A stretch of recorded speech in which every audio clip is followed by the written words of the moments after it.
What are your earliest recollections of your family? Oh, I'm the fifth generation winemaker, but I didn't come across the first two. So it was my grandfather, and I used to probably tag around with him a fair bit. And then my father, of course, I definitely spent a lot of time with him. Um, yeah, so the earliest recollections are probably just, they were the passion for wine and the wine industry. The people that they met in there, and how just they even wanted to evolve themselves, in tasting wines of the world with other people. There were always plenty of visitors that'd be, coming via the house, so there'd be great wines there, and I'd also get exposed to it as well. So that was why I can remember it. Probably the good wines that I had the opportunities to try when the visitors came, and so it was always father and grandfather always wanted to advance themselves in the world of wine, and my grandfather used to always go and buy overseas wines to see what they were like and how they were evolving. And even I read his war records, and when he went to the UK in I think he was about an 18-year-old, he said that was the first time he tried a Chablis when he was over there. So, where he was meant to be training, he got a bit of leave to go out and sort of, look at those things. And, so that was sort of some of the recollections, of even doing some of his readings and that. Okay. And back with your earliest memories there, was the company largely making fortifieds then, or was there a lot of table wine being made as well? Oh, there was a lot of fortified being made, and some table wine. The table wines in the 50s did start to take off, or early 60s started to take off, and I can always remember the family go, oh, geez, we've sold that bottling pretty quickly, we better get on and do a bit more bottling. So they were always a bit surprised at how the table wines were going, and it ties in with probably the European influence. Could have been the Lygon Street traders, it could have been the people that came to work, the Europeans that came to work on the dam projects in Australia. So I think it was that actually kicked off the table wine renaissance, or boom. Yeah, probably a renaissance, because table wines were big in the late 1890s, early 1900s, before fortifieds became into vogue. So we were doing a reasonable amount of table wines, and we also came out with Giriffe in 54 vintage, which would have been released in about 57, 58. And by the early 60s, that had a strong following. So I can always remember, oh wow, the Giriffe goes on this weekend, prepared for the rush. And it was actually incredible how, there'd be the trolley going to this car with 3 dozen on, and this one with 2 dozen on, and that June weekend when it was released, it was a pretty big weekend, and Giriffe lasted about 3 weeks. And so we'd plant more. It was an obscure variety that you didn't know how much you can actually plant. And anyway, we're sort of still continuing with the plantings today. But yeah, in the early days, fortified, and a lot of the cheaper bottles and flagons of Royal Reserve Port, Cream Sherry, White Port, they were the big movers. So prior to them, was Giriffe being used for fortified? It was, I think, made into a table wine in the 20s when it was first planted. And that's what it was recommended for, because at a meeting of the Viticultural Society in 1908 that De Castella gave his presentation to, I noticed one of the attendees was C.H. Morris, which was my great-grandfather, and at that, De Castella recommended Giriffe as a table wine. So I assume that they would have planted it as a table wine, and then with the Depression and war years, it tended to change over to fortified demand. So it would have been made to fortified, and then when Mick got back in 54, he made our first Giriffe table wine that we know about. So we were only guessing in the 20s that it was table wine. You went away to study, I think. Is that true? Yeah, I did. Yeah. I suppose there's the study of the university. So I went to Roseworthy, but then you're all sort of need a bit more than that to give you a good grounding. So I worked in with Brown Brothers, and I worked with Seppelts, and I worked in vineyards for a while to get a bit of experience there. Now, in the Riverland of South Australia, there was a major project that was going on in planting vines and training up and that, so I was involved in that for a while. Then worked and then got into my first winemaking role with Orlando Wines. Okay, but you must have learnt a lot on the job even before you went away to study. You did, yeah, that's right.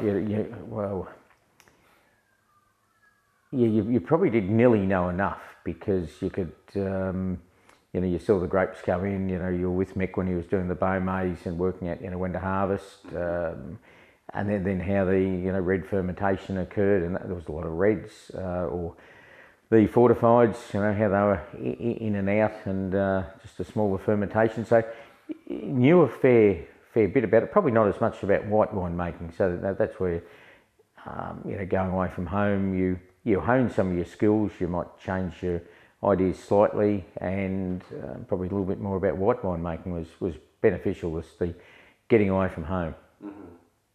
Okay. And what was the rest of the local industry like then? Of course, Seppels and Lindemans were here at the time, weren't they? They were, that's right. In some ways, I was at boarding school at Melbourne, and then up on the up in the holidays, and oh, excuse me. Yeah, so I was up on the holidays, and so you worked in your own winery, but you didn't necessarily sort of involve yourself that much with other wineries, at the young age. So I knew the area was going okay. Seppels were a fairly large concern. Lindemans were probably on the scale down a little bit at that stage, I think. And all the others were ticking along, doing their reds and fortifieds. But yeah, definitely Seppels were the larger wineries and used to bring a lot of grapes into the region from elsewhere. And who were some of the characters around in the industry then? Who can you remember particularly? Well, there was probably old George Smith from All Saints. Now, as a kid I can always sort of remember him. He was a true character. Then there was his son, young George, who just passed away a couple of years ago. Again, he was a person that did a lot for the industry and was on a lot of committees and organising, and he had plenty, because he was very involved in the politics of the industry and dealing with governments, that he had plenty of stories to tell. They're probably the oldest. Doug Jones from Seppels, he was definitely a character. And they were the oldest of the characters that I can remember. There's characters are probably dying out a little bit these days, but there's some very good people that do a lot for the local industry without being without the being people of the notorious? past. Yeah, there was something like that. Yeah, that's right. Yeah. We're a bit more squeaky clean these days. Yeah.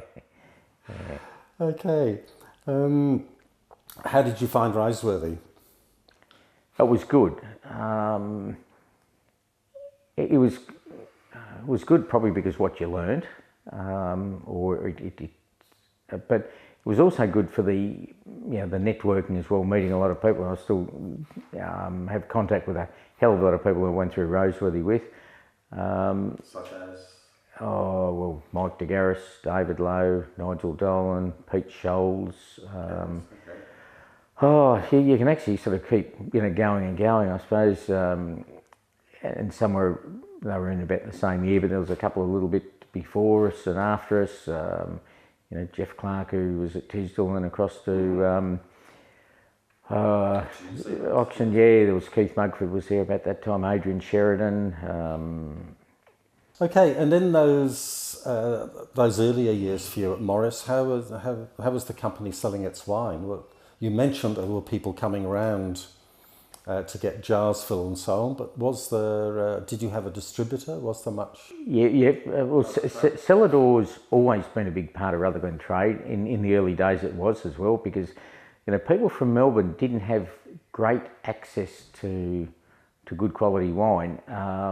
There was the pub with the bottle shop. There were not many wine retailers there, so people would drive up to Melbourne, and definitely, they tell stories about loading up the car and dragging back to Melbourne, and they were true. They definitely make the weekend work for them, and so there was a lot of cellar door sales, but we did sell a lot. We always had a distributor in Melbourne from the 70s onwards, and it's evolved over the time. From the early days, there was a lot of flag and then bottle fortifieds, and some of the red table wines to, we've gone out of our bottles and flagons of cream sherry and Royal Reserve port, and now we're sort of into the more premium fortifieds of the Topakes and Muskets in the premium bottles and the better quality. So we've always had distribution, and it seemed to work fairly well for us, particularly in the early years. Okay, and in the earlier years, I mean, was that wine going to Melbourne, say, in barrel as well as in bottle? Oh yeah, definitely in the 50s and 60s. You'd always be sending down, quarter casks and hogsheads of wine. You'd weigh it. You knew the size of the barrel, or otherwise you'd weigh it, and you knew the SG of the product, and you'd send it down. And they went to wine merchants, and they'd put it in their cellars, and people could come along and top up their flagons from those casks or their containers, or otherwise those wine merchants would then bottle them off and resell it under their label. So there was a bit of that in the 50s and 60s, as well as our own branded product, and that probably dropped out in the 80s. Most of those people that were getting the casks, it was probably difficult to get people to handle 300 kilo casks and roll them around, and so the 25 litre containers took over, but that trade fell away pretty quickly. Was it during your time that the company bought into Griffith? Or was that before you? No, it was when I was only a young kid. My grandfather, Chas Morris, he bought a winery in Griffith, an old run-down one, and that was in the 60s. And his idea was to make the more commercial wine up there, and even the commercial fortifieds, for probably more the flag and that. And Rutherglen specialised in the premium fortifieds only, and it was a separate company to Morris Wines, and I did eventually work up there later on. I came across one of the old receipt books, and he sold to a lot of merchants in the game, and he actually sold to a lot of other wineries as well, but and large Australian wineries that sort of bought wine off him to put in their own blends. So the idea of having the commercial wines coming out of here and the premium wines was nearly before its time, and there are a few other companies in Australia have done that since. Probably De Bortleys went the other way to us. They had their winery in the Riverina, and then they advanced to the Yarra Valley, and they've got one in the Hunter as well. So it's interesting that he went to Griffith rather than staying in Victoria and, for instance, going to Swan Hill or Mildura.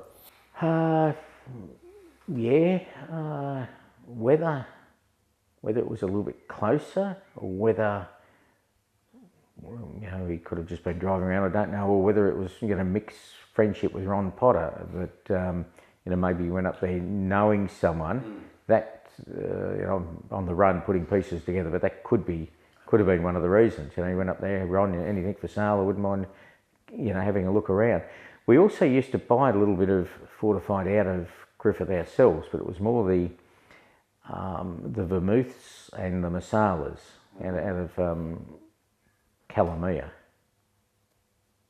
So we did have relationships with Griffith Winery, so that's maybe why he went up there. Okay. Have the Rutherglen wines changed much in the time you've been involved? A certain amount, but not a huge amount. I actually think the Australian wine palate has actually changed for what they're chasing. Rutherglen always produced full-bodied reds in the 60s, 70s, 80s, particularly Morris wines. That was the style that we made, and we were renowned for our full-bodied reds. And other regions were actually probably not producing, they were more on the medium-bodied styles.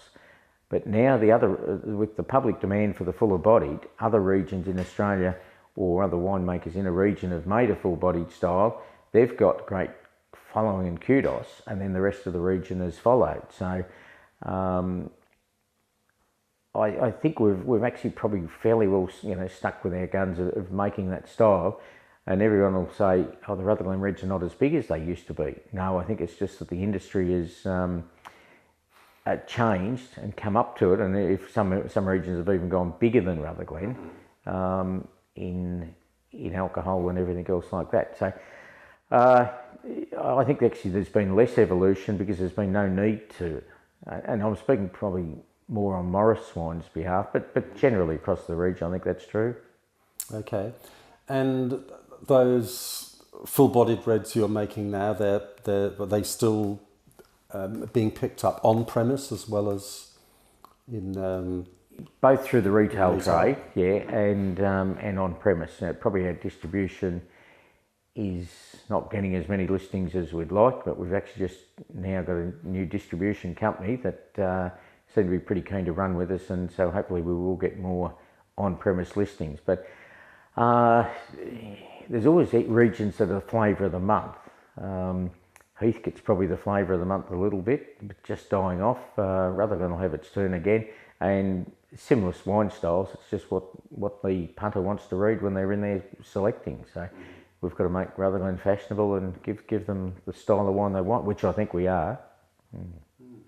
And how's Rutherglen itself? The town changed in the time you've known it. Yeah, it has changed a lot. And it's been driven by meeting what the tourist wants. As I said, the people who come up from Melbourne in the 70s stay in a cheap pub and probably hardly had a restaurant to go to, and I don't know how they dined, but the main thing they were there and they loved their trip was to go to as many wineries as they possibly could. So they'd be out and about, and whether it was 5 wineries on a Saturday or something like that. Where now it's the person that comes up from Melbourne and it's for the weekend experience. So unfortunately we're delivering that these days, where it's not bounce out of bed to get to a winery first thing in the morning, but just relax and maybe do something in town. They go to a winery and then we better go back to town. They can't go without their latte, and off to another winery, and then we better have a long lunch, and then we better so we've probably gone for 5 or 6 winery visits per group that come to now probably only about 3, and that's the lifestyle they want, that's the options they want, and so it's all about eating, drinking, relaxing, and discovering it at the wineries. But before it was only about the wineries, and so the town's evolved and giving them all those experiences with good restaurants, good coffee shops, good lunch and fare, and some of the wineries are catering for that as well. Okay. There's now, of course, a much greater range of grape varieties than we've ever had in the past. Is Morris responding to some of those, or are you sort of sticking to your guns with the traditional ones? A little bit of both. We're pretty well sticking to our guns with the traditional ones. We want to do in table wines the Shiraz, Cabernet, Durif. They're our core red business. We need to be able to provide the right amount to market at the right quality and everything else like that. So we're sticking to those, and that's where the sales are. We've got Blue Imperial, and which is also synonymous with the French grape variety Cinsault. We've had that for a long time. So that's our obscure variety, or a variety that we actually believe in. The others are the full-bodied. It produces the medium-bodied style, but it still has got structure that will give it ageability, and a lot of people like that. Some people like it to drink it straight away. And probably a later one is a composite blend of GSM, Grenache, Shiraz, Mourvedre. So that's our 5. Yeah, sometimes we think we'll branch out and then we go, wait a minute, no, we'll concentrate on these.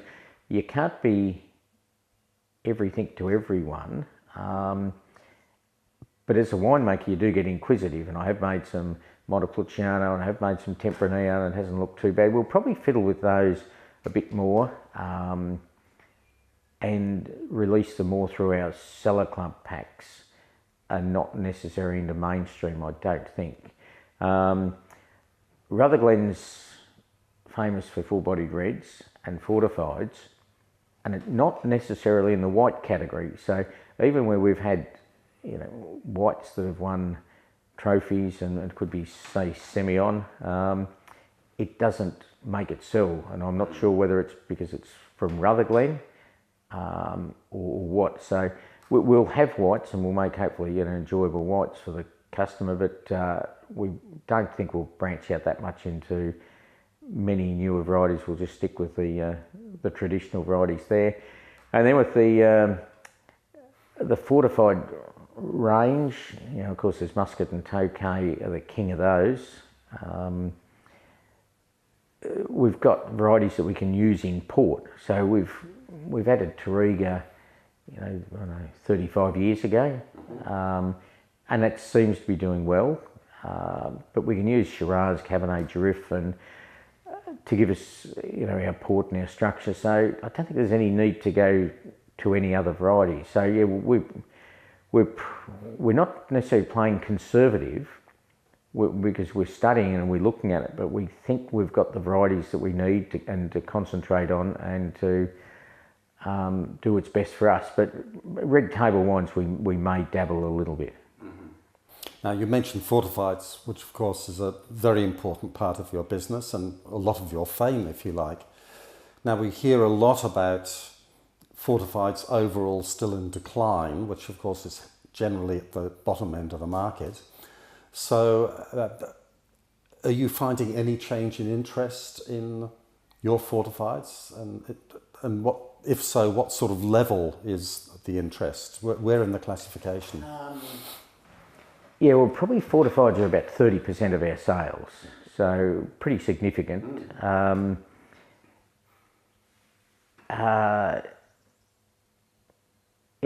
Probably all categories are growing, you know, there's from the scale, you know, Rutherglen has good interest. People sometimes like the very fresh, youthful style. Could be on price point that they like that too, I'm not sure. And I got back here 23 years ago, and we had no trouble providing as much grand and rare as the demand was. And then all of a sudden it's, wow, wait a minute, we can't keep going at this. So it was probably about 15 years ago in the top end, demand really spiked. Well, we've put away a lot of extra of the good years, so you can't just put away bucket loads extra. And we have had some pretty good years, so we've been fortunate to be able to, you know, put away more than we've been using, and so we'll be able to make more of those.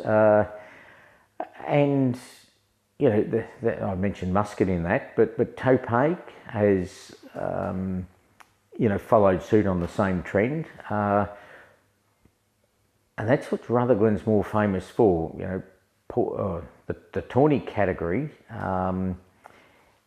It's the one for us that's probably you know, it's holding its own, not showing the growth of the other two. But then if we look at the Morris Wine sales of tawny compared with the Australian sales of tawny, we've got a very small percentage of the market. So we've probably got to try and improve our distribution, try and improve our packaging, or try and improve our message to the market to get it out there, hopefully, or our quality. There's something we should be able to grow tawny a little bit more. You have made some pretty good sherries in the past too. Is there much interest in those? I'd love to say yes. the interest is by the sherry lovers and no one else. The Fino maybe, and when we produce Fino Amontillado or of the old traditional styles, it's now pale Flora Pera, aged Amber Pera, and rich Golden Pera. The names haven't confused anyone that knows what they're after. We probably do have a bit of a selling job there. We still make it, and in some ways I question myself, why spend so much of your time on such a small part of your business? It is fairly intricate in getting the wines right, watching them on floor, and but as an Australian industry, it's sort of good that we can actually do all styles and do all styles very well. So I intend to maintain it, but it probably depends on what the next generation want to do. They might go, oh, that's too hard and not enough return in it. Of course, there's a lot of interest in tapas bars now in the big cities. That's what they say. Spanish thing, serving sherry with savoury nibbles and that sort of thing. And I'm just wondering if that's actually flowing through to you yet. No. They do it, and the tapas bars, and they'll feature sherry, but I think a lot of the wine consumed in there is not necessarily sherry unless it's by the people like you and I, Nick, that know a good sherry and like to enjoy a good sherry, and with tapas it's a great relationship. But it's only when you go out on the you go out and do the education that people somehow get interested in sherry. And that's also the beauty about Salador. They can come along and you can actually tell them the story about true sherry and the styles, or the dry aperitif styles that we can actually do. So there's a long way to go there. We're maintaining the style more as a history to Australia and on what Australia can do, not on maintaining the style that we're going to have a great growth one day. Okay. Now, recently, of course, the big news for Morris is the change of your ownership. I know it's still very early days, but what are the indications for the company that you're seeing?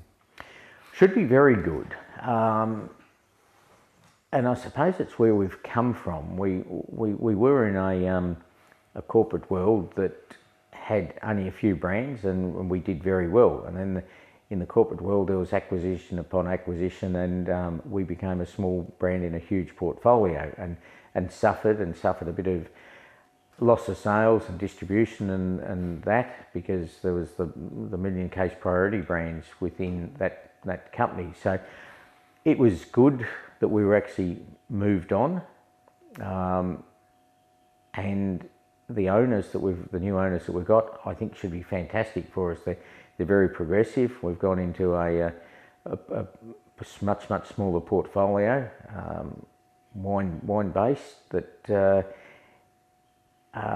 we'd be a good fit with, and I'm thinking it'll be fantastic. And early indications are that is the case. So I'm pretty confident that that's the way it'll remain as well. Oh, that's very good. Yeah.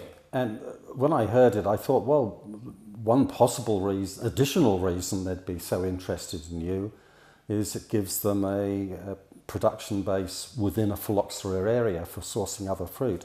So are you doing more winemaking sourced from elsewhere for their brands? We'll be doing a bit more winemaking for our own brand for a start, because we see sales going up, so that's good. And we're always happy to do extra processing, because that just helps to lower our overheads and makes us more profitable and more efficient. And so, if they're, and they do source a fair bit of fruit from all around Australia, so if they do, we'd be only too happy to assist in their processing for them. Okay. What are your hopes for Rutherglen in the future? We need a stable wine base, and we all need to support each other. It's a little bit about critical mass. you can be one winery in a region, but people are not going to come. We need 20 wineries or more, so I'm hopeful that there's plenty of wineries stay in business, come along, create innovation and excitement, and attract people to the town, because we are all only small companies, and while half of us may have distribution outside of Rutherglen, it's the stories that we tell in Rutherglen that create awareness to our customers, and then can get it through the bottle shops. So we need to be a dynamic industry in Rutherglen, surviving, supporting each other, because we're all relatively small in size, so we've got to do a lot of good cooperative marketing together, and which we've had a great history of doing that, so we just hope that continues into the future. The eye's always been on quality, so I think that would remain. So providing we're delivering quality wine at affordable prices, that it's got its own character, and I think Rutherglen is an area that gives character into wines, that we've got a good future. Good, and you have a new generation coming through, I think. Well, he is a winemaker, and he's made a bit of his own wine. So yeah, and he's not far off having wine in bottles. So there is a sixth generation Morris winemaker out there, and probably won't be that far off before he'll be trying to peddle his wares. Okay, and is he coming back into the company as well as doing that, or is he doing his own thing for a while? No, he'll come back into the company, because there's future there now, and that was probably one of the reasons why he did start making his own. There was probably not a lot of future in the other ownership. At the end, anyway, there was good relationships early on, and yeah, so he'll go and get a bit of a grounding in the Australian industry and work at a couple of wineries, and then hopefully come back. And so whether he keeps making his own, or whether it's just that was the right thing to do at the time, whether he stays doing it, only time will tell. Yeah. Okay. And how would you like your contribution to be remembered to, let's say, to Rutherglen generally? Oh, hell. I don't know. I just sort of, I enjoy making wine. I get pleasure out of making wine. Yeah, so that, it's not about me, it's about the wines I've made, probably. Yeah. Okay, and did you have a role in developing the classification, for instance? Yes, yeah, we went through a lot of names to come up with all that, and it seems to be working very well. It's been embraced across the country, so that's good. As you know, Colin was the main driver for it, but all the 5 or 6 or 6 or 7 wineries involved, all met regularly to throw up names and then sort them out, and then at the end we got them across the line, and they seem to be working very well. It's a good educational tool to show people what a young one is and what an old one is, instead of just a muscat and they didn't know whether it was young, old, or whatever. Yeah. So it has worked exceptionally well. Okay, so you think that gives Rutherglen an even better grounding in to develop fortifieds further in the future? No, it's not. You can't just rely on that, Bobby, because that's an Australian-wide marketing stroke classification descriptor for what you might be getting in the bottle. But in terms of muscat and topaz, of course, you're still... We're still the percentage leaders in it, but still anyone else in Australia can use it. No, I think we've got to stay at the top of our game, and using the classification system would be part of how we want to describe the product to the purchaser, but we've probably got to. That's not the be all and everything in going forward. Mm-hmm. Yeah. Okay. And maybe the innovation might be in how we age wines quicker to get them onto the market, because at the moment, patience is the virtue, that we sort of put wines away and we wait 20 or 30 years, and can we justify the costs of that further down the track? So has innovation got to come into that aspect of it? But I've tried to work on ways, but you can never actually do it as good as just the natural aging. So, so as the bean counters become more involved in our business, we've got a base cost of wine, and it's our best wine also of the year, that we're putting away for 20 years or more before we actually can then put it in a bottle, then to recoup a return on that. So that could be one of the tough, not decisions, but the tough nuts to try and crack, that could confront us over time. Yeah. Yes, okay. But then in the spirit game, they seem to be doing pretty well with their 12-year-olds and 18-year-olds and 20-year-olds. So their models made a little bit on that, and they're sort of doing exceptionally well. So we just think that it should maintain. That's good. Well, David, thank you very much for coming in and talking to us. It's been very good to hear your memories and your thoughts for the future too. So, yep, right, I know, it's great. Thanks very much, Nick. It's been lovely to talk to you. Thank you. Yeah.